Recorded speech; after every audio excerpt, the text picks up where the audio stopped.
बिस्मिल्लाहिर्रहमानिर्रहीम। अस्सलाम वालेकुम नाज़रीन, मैं हूं शरी आरिफ हमीद भट्टी। लाहौर पाकिस्तान से मुख्तलिफ खबरें और उनके तजियों के साथ नाज़रीन, एक तरफ तो इंटरनेशनल खबरें ही खबरें हैं।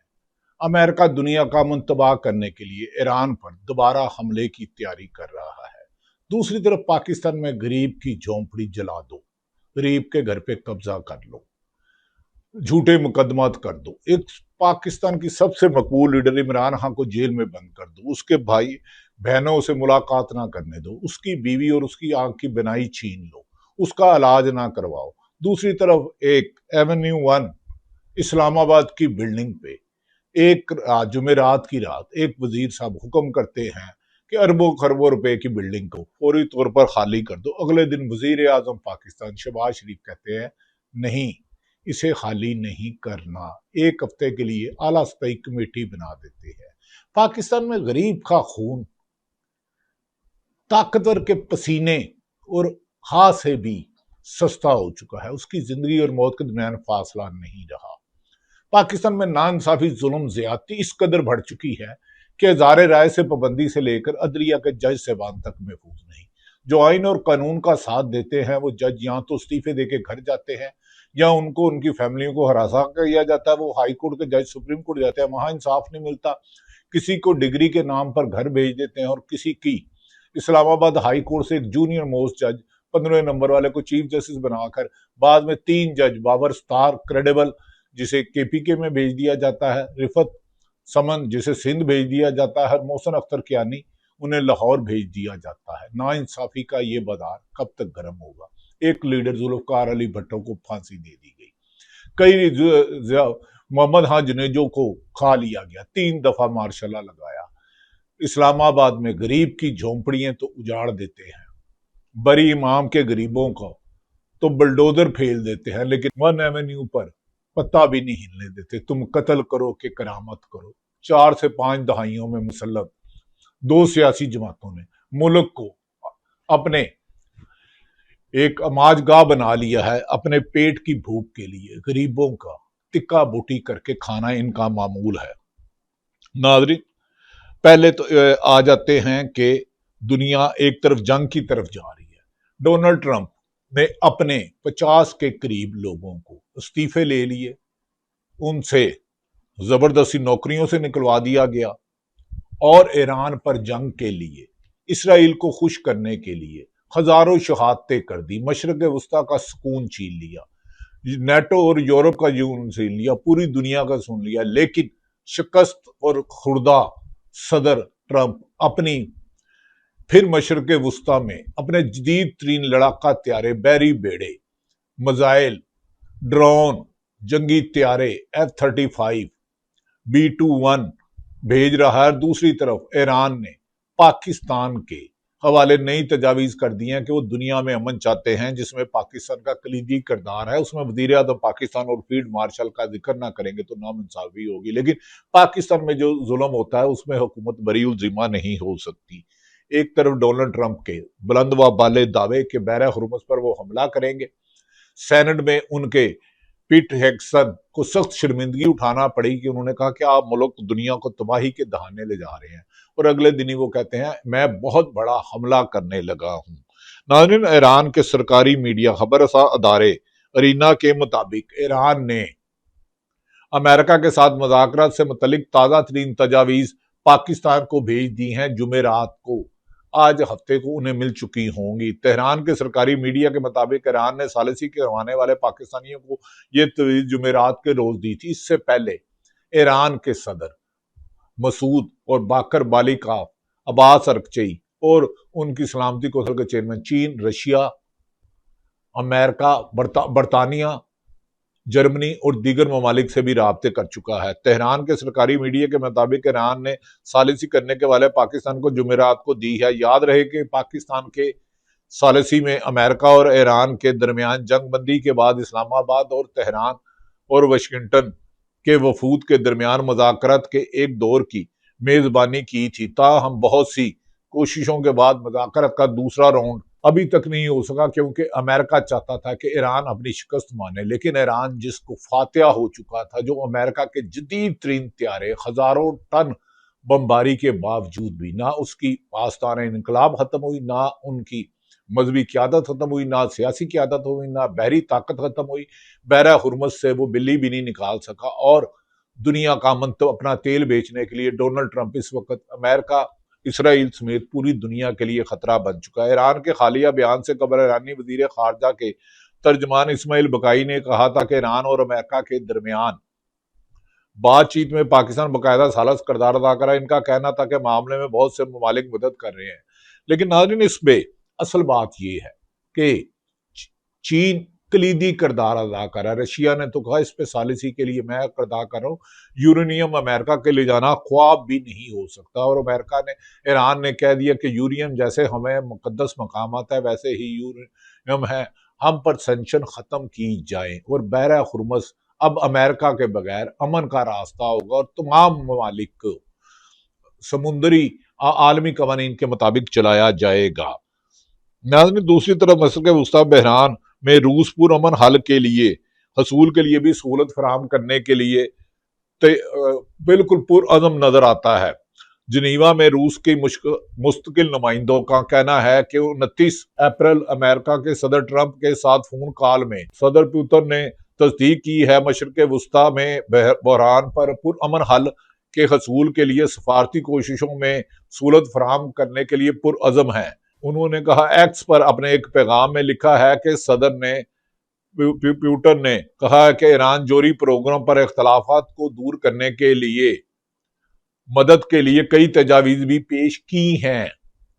यहां बयान के मुताबिक इस मकसद के लिए ईरानी नुमाइंदों खलीजी ममालिक के रहनुमाओं के साथ इसराइल और अमेरिका की मुज़ाकराती के साथ साथ भी फाल राब्ते जारी रखे रहेगा। अमेरिका रशिया के प्रेसिडेंट का कहना है एक्स का मवाद दिखाने की इजाजत दी जाए।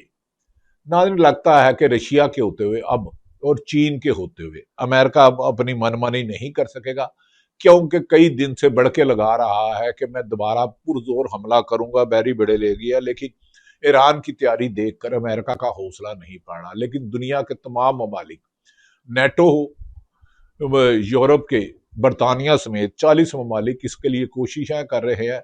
चीन ने कलीदी किरदार अदा किया। चीन ने कहा कि उनका ईरान के साथ बैन अल-अक़वामी क़वानीन के बाद मुआहदे, अगर उनके जहाज रोके गए तो वो इसकी इजाज़त किसी को नहीं देंगे। याद रखेंगे, तजारती तौर पर चीन इस वक्त दुनिया की सबसे बड़ी सुपर पावर बनने जा रही है और यही अमेरिका के लिए मुश्किलात है। दूसरी तरफ इसराइल में ईरानी हमलों के बाद 20% से ज्यादा लोग नफसियाती मरीज हो गए और इसराइल में नेतन्याहू के खिलाफ इत्तेहाद बन चुका है और उनकी गिरफ्तारी करीब नजर आ रही है। डोनाल्ड ट्रंप के भी इलेक्शन खतरे में पड़ रहे हैं और पाकिस्तान में सिर्फ एक ही मकसद है, पेट्रोल पर अरबों रुपए की लेवी ले जा चुकी है। LPG कमीशन, IPPP कमीशन, सिर्फ मकसद एक है कि इमरान खान जेल में रहे और 50 साल से मुसल्लत पीपल्स पार्टी और नून लीग को इक़्तिदार में रखा जाए, गरीब भूखा मर जाए, तालिब इल्मों को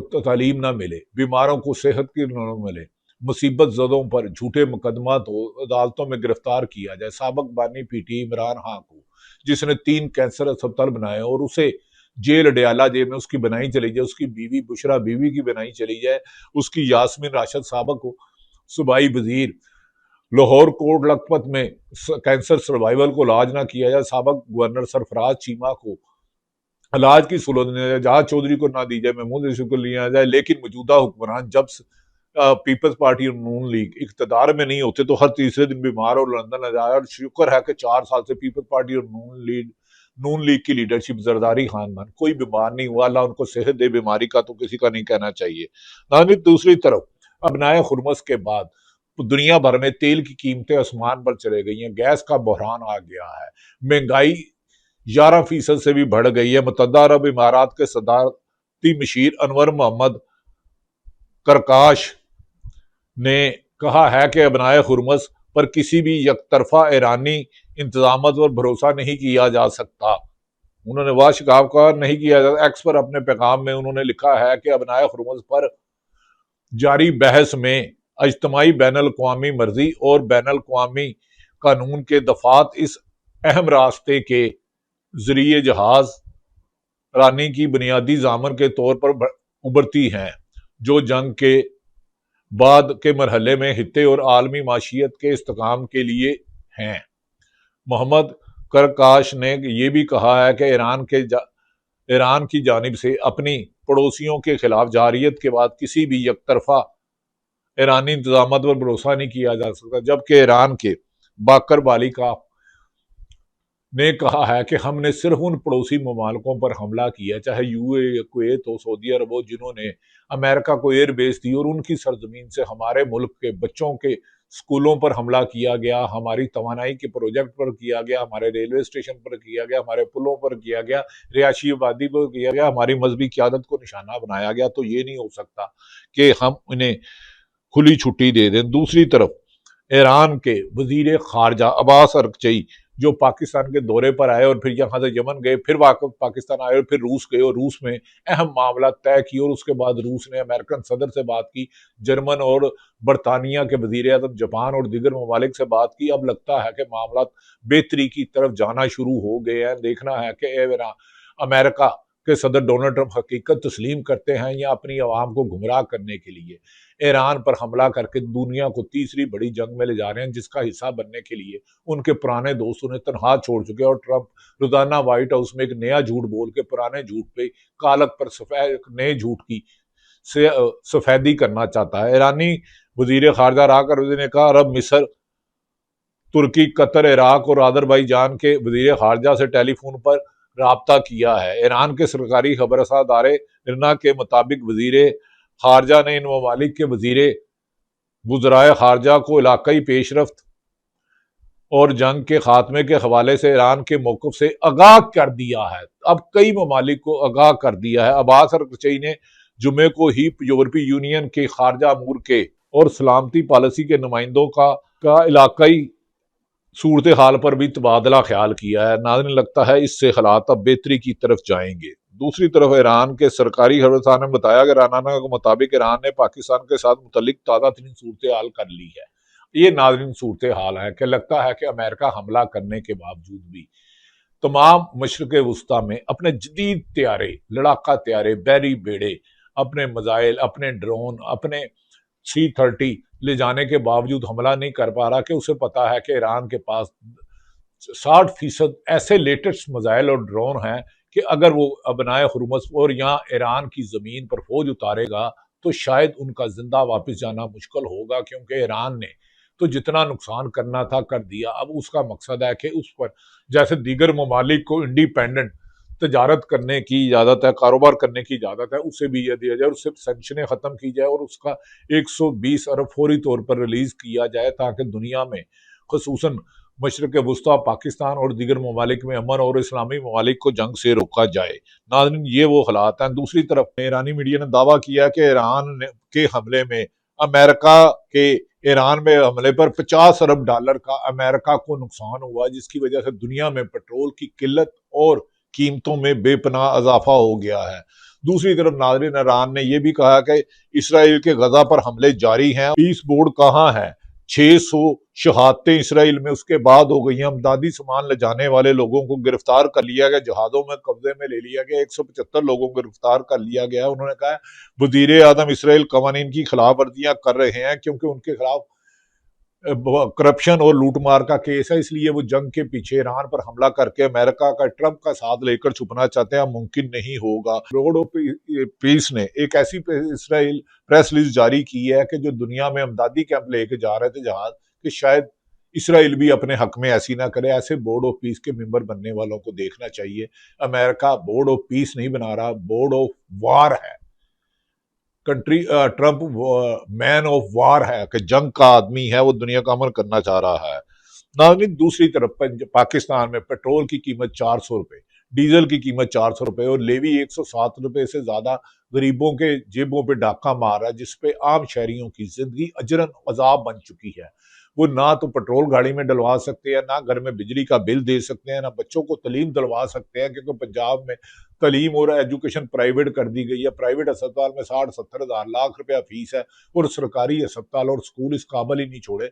प्राइवेट अस्पताल हमीद लतीफ़ अस्पताल हो, नेशनल अस्पताल हो, उमर अस्पताल हो, सर्जी मेट हो, हमें और दीगर ऐसे प्राइवेट अस्पताल एक दिन का 5-5 लाख रुपया, 2-2 लाख रुपया ले रहे हैं। मुझे पाकिस्तान के FBR से एक गुजारिश है कि हमीद लतीफ़ अस्पताल, सर्जी मेट, उमर अस्पताल, मिड सिटी अस्पताल और प्राइवेट अस्पताल की टोटल इनकम बता दें, रोजाना अखराजात कितने हैं और कितने हैं, और कितने गरीब आदमी जो प्रोफेसर सरकारी अस्पतालों में गरीबों को देखते नहीं और प्राइवेट अस्पतालों में लोगों की जेबों को खाली करते हैं, जहां मुल्क के सिर्फ 2% लोग जा सकते हैं और 98% के लिए तालीम और सेहत की सहूलतें ना देना दो बड़ी जमातों के लिए एक चैलेंज है।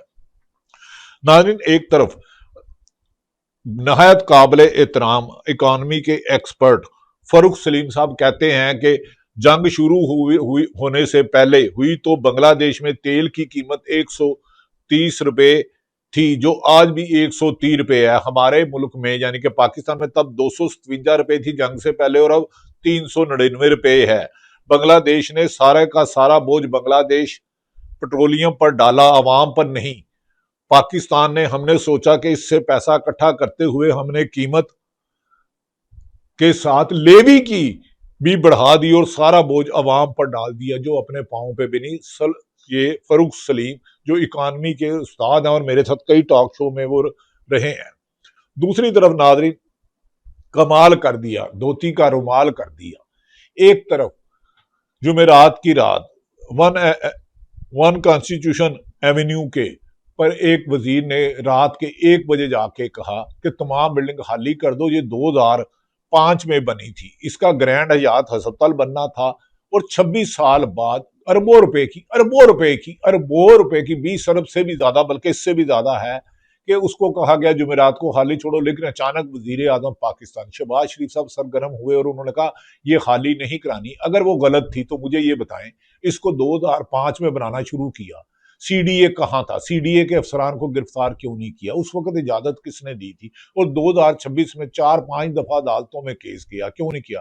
लाहौर में LDA की मर्जी के बगैर, पैसे दिए, मुबैना करप्शन के बगैर कोई नक्शा पास तो कराए, कोई ट्रांसफर तो करके दिलाए। पाकिस्तान में अगर कोई करप्ट तरीन चंद मुबैना महकमे होंगे, LDA, रेवेन्यू, पुलिस, ये सारे महकमे सरकार जेबों पे डाके मारते हैं, लेकिन मुबैना करप्शन में मुलव्वस इन अफसरान की पुश्तपनाही हुक्मरान या ताकतवर लोग करते हैं। पाकिस्तान में करप्शन को लीगल और हलाल को जुर्म बना दिया है, हज़ारे राय पर पाबंदी लगा दी गई है, अदलिया को कंट्रोल कर लिया गया है, इंसानी हकूक की पासदारी आम हो गई है। ऐसे में एक खुशहाल पाकिस्तान कैसा बनेगा? आप लोगों ने, हमारा कायदे आज़म का पाकिस्तान हमसे छीन लिया।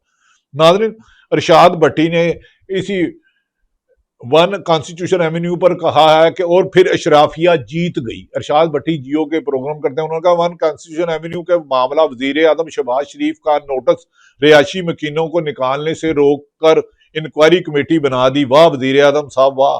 जब बरी इमाम में गरीबों के घर को गिरा कर मस्कीनों को भगाया जा रहा था तो तब आपने नोटिस नहीं लिया, और जब सैदपुर गांव में गरीबों के घर गिराने का जा रहे थे तो तब आपने कमेटी ना बनाई, लेकिन अब आपने एक लम्हे में गलत एक्शन लिया। वजीर आजम वाह वाह, अशराफिया जीत गई। नाज़रीन, लाहौर में LDA किसी भी इदारे का FDO, LDO, SDO, इनकी करप्शन के बगैर एक दुकान नहीं बन सकती। लातदाद प्लाजे हैं जो बगैर नक्शे के बने हुए हैं और पैसे लेते हैं। बदकिस्मती ये है, इस मुल्क में रिश्वत खाने वाला साहिब हैसियत हो गया और इसके हलाल खाने वाले पर महकमे सख्तियां करते हैं। साबिक वजीर आजम इमरान खान पर अल-कादर केस जो लंदन से पैसा बाहर आया, पाकिस्तान आया, वो जेल में है, उसकी जमानत नहीं हो रही 3 साल से। 1001 दिन हो गया है, लेकिन यहां से खरबों रुपए बैरून मुल्क UAE, अमेरिका, दुबई, लंदन, बरतानिया एवेन्यू फ्लैट, सिरे महल बनाने वाले हुक्मरान हैं। तुम कत्ल करो कि करामात करो। नाज़रीन, ये वो हालात हैं जिससे पाकिस्तान गुजर रहा है। दूसरी तरफ नाज़रीन, हालात ये हैं कि हमारे हुक्मरान खरबों के मालिक हैं, अरबों रुपए के मालिक हैं। अप्रैल में महंगाई का रिकॉर्ड बुलंद तरीन सतह पर पहुंच गया। महंगाई की शरह 10.9 तक पहुंच गई है। शहरों में महंगाई की शरह 11% है, से भी बढ़ गई है। होलसेल अफराते ज़र 13.6 तक पहुंच चुका है। नाज़रीन, पाकिस्तान में तालीम, सेहत, इंसाफ, रोजगार नायाब और जजों की जिंदगी खतरे में। साफियों की जिंदगी, शहीद अरशद शरीफ के कातिल नहीं मिल रहे। शहीद शरीफ पे झूठे पर्चे किसने करवाए थे? 3 जज, 5-6 जज सुप्रीम कोर्ट जाते हैं कि हमारी फैमिली को रसा किया जा रहा है। एक को डिग्री से निकाल दिया जाता है, 3 को बाबर सतार, मोहसिन अख्तर कियानी को इस्लामाबाद बदर कर दिया जाता है। जेल में साबिक वजीर आजम को मिलने नहीं दिया जाता। और अरबों रुपए की करप्शन करने वाले मलक रियाज पर मुबैना तौर पर, पहले उसके पार्टनर थे कई सियासतदान, और मैं कई अहम तरीन शख्सियत जानता हूं जो मलक रियाज से बकायदा मंथली लेते थे, अब उनके रेड वारंट निकाल रहे हैं। पहले नजायज काम करवाते हैं, ये हमारे सियासतदान या कुछ ताकतवर लोग नजायज काम करवाते हैं, उनसे हिस्सा लेते हैं, बाद में कुर्बानी के बकरे बनाते हैं। जब तक असल नजायज पैसा खाने वाले, झूठ बोलने वाले, इख्तियारात से तजावज करने वाले, खलफ की खिलाफवर्जी करने वालों के खिलाफ कार्रवाई नहीं होगी, कायदे आजम का पाकिस्तान नहीं बनेगा। लुटेरों का नहीं, अवाम का पाकिस्तान चाहिए, जिसमें सच बोला जाए, जिसमें इंसाफ किया जाए, जिसमें तालीम, सेहत, रोजगार दिया जाए, जिसमें जालिमों के लिए इबरत जगह तंग की जाए। तब अवाम खुशहाल होगी। उसके लिए आप सबको कुर्बानी देना होगी। पाकिस्तान जिंदाबाद।